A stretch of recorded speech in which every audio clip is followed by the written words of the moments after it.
Hey everybody, it's Brooke with SupertutorTV, and today I'm going to tell you how to get a perfect score on the SAT. I've scored perfectly on the SAT. Granted, I did it as an adult. When I was in high school, I got in the 99th percentile on the exam. But what I'm going to talk to you about today is how do you get a perfect score? 10 ways that you can get a perfect score.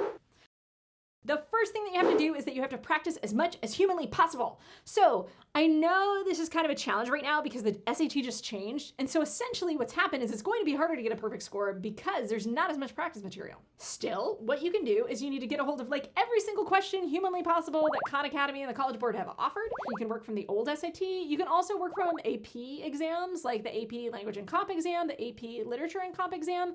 Those both have multiple choice sections that are somewhat similar to the new SAT. And in fact, in some ways, they are more similar to the new SAT than the old SAT reading comprehension section was to the new SAT. And so I found that for skill building, those can be really great, especially when it comes to old-fashioned passages. For whatever reason, the old SAT is what I would call about 80 to 90% contemporary passages, meaning almost everything that was on the old SAT was written after about 1900. And now the SAT is actually hard, the new SAT is hard, because there's these old passages from like 1843 or 1722 or really old-fashioned times. And so that's kind of annoying and they're difficult to read. And you've got to understand those passages at a base level in order to get a lot of these questions right. So those are some areas that you can go, but you need to practice.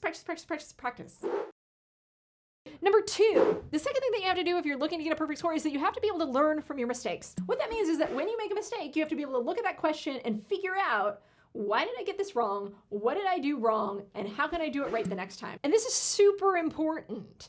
If you are convinced that you're right and the test is wrong, you're never going to be able to do super well and get everything right because your frame of thought or the way that you think is not the way that the test is thinking. So essentially what you need to figure out is how does this test think? What's cool about the SAT and the College Board is that for the most part, at least with my experience, taking the SAT and teaching the SAT for over a decade or so is that they are consistent, meaning that they have certain ideas and rules and values that they adhere to when these folks come up with these exams.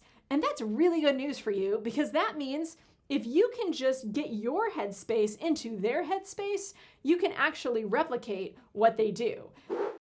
Number three, the third thing that you need to do really well or get a perfect score in the SAT is to learn a ton of words. And I know a lot of people say, oh, the new SAT has no vocabulary on it. It has vocabulary on it. Just a heads up. It's just insidiously placed within the text that you are reading and within the questions that are on that text that ask you things like vocab and context or that ask you what is the author's purpose in this line, and that line happens to have a really difficult vocabulary word. Yeah. If you learn a ton of vocabulary, that's a really good foundation to build on. And there's lots of books out there that can help you with that.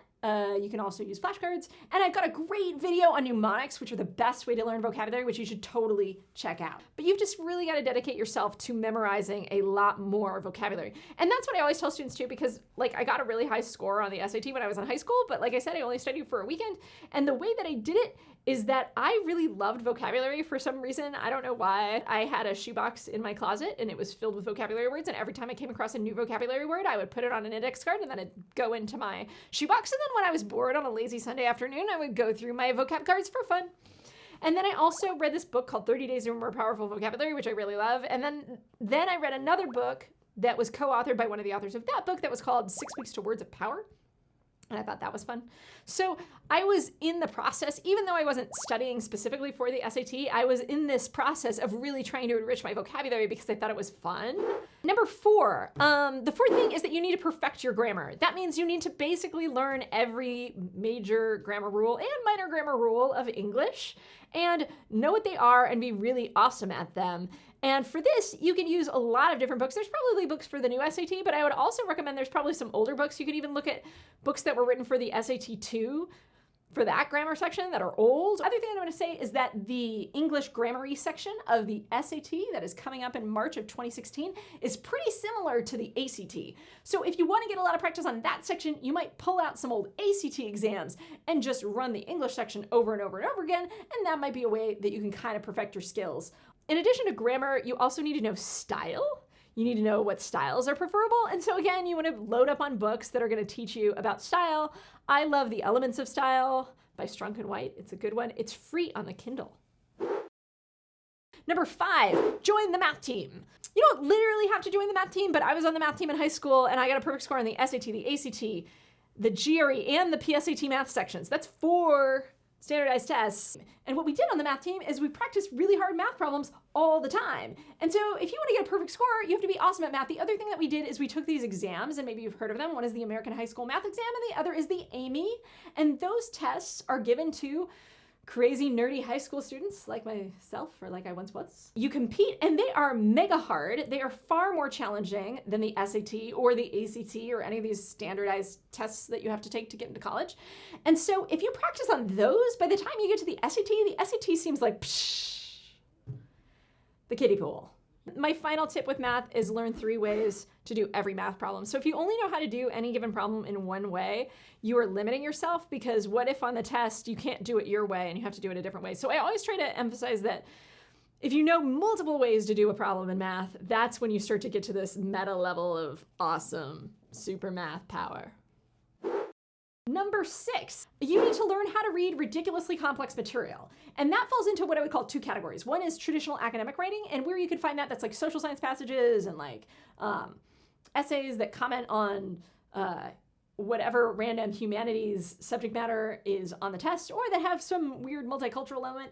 And I would say the old SAT is probably a really good resource for passages of that nature, so that you understand how those work, so that you understand how conversations in academic writing work. The other kind of writing that you have to understand is really old school writing. Anything from a portion of a Jane Austen novel to the Constitution of the United States of America. You're going to be responsible for reading what we would call primary sources from a history perspective, or old school literature. And the AP exams, I think, are actually a great place to turn to. I would say go look up the AP exams for subjects like English and look at their multiple choice questions, because some of the kinds of writing that you have to understand for those are similar to the kinds of writing that you have to understand for the SAT.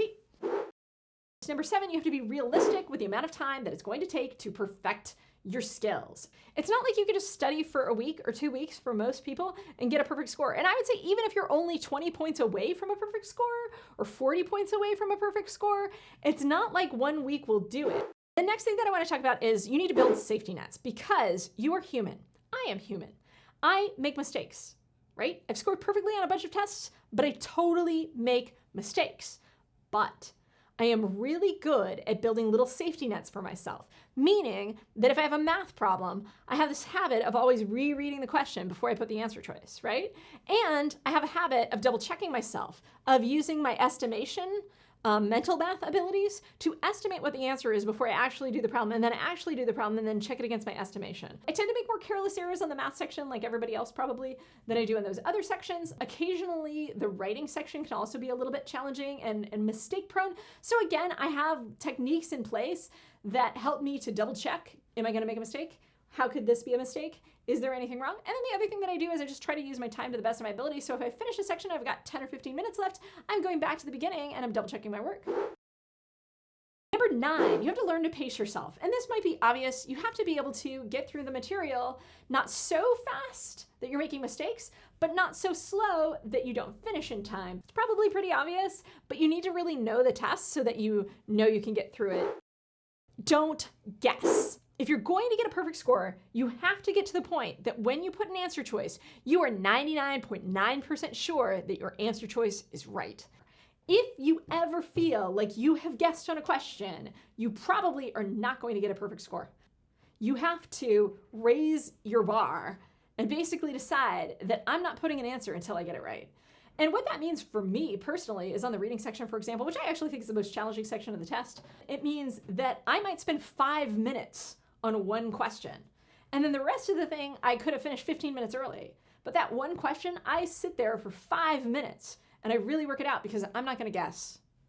If it's hard, I'm gonna take the time and I'm gonna get it right. And after I kind of got to this point where I realized I wasn't guessing anymore in the test, that's when I went back and I retook the SAT and I got a perfect score, because I kind of knew, I had this feeling, I was like, you know what, I kind of get this now. I know how to not guess. So there you have it. Those are some of the ideas that I think worked into my own ability to be able to do really well on standardized tests. So if you like this video, please give it a thumbs up. Check out our other videos because those have some more secrets and tricks and tips and ways that you can improve as a person who studies and as a test taker overall. You should check out our programming your calculator video. You should check out our mnemonics video. You should check out our speed reading video. There's all sorts of tips and tricks that I have on our cool YouTube channel. Like us on Facebook, follow us on Twitter, and check out our blog that goes along with this video.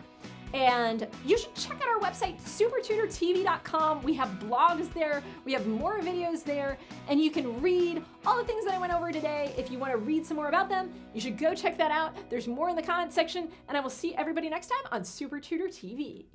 Bye-bye.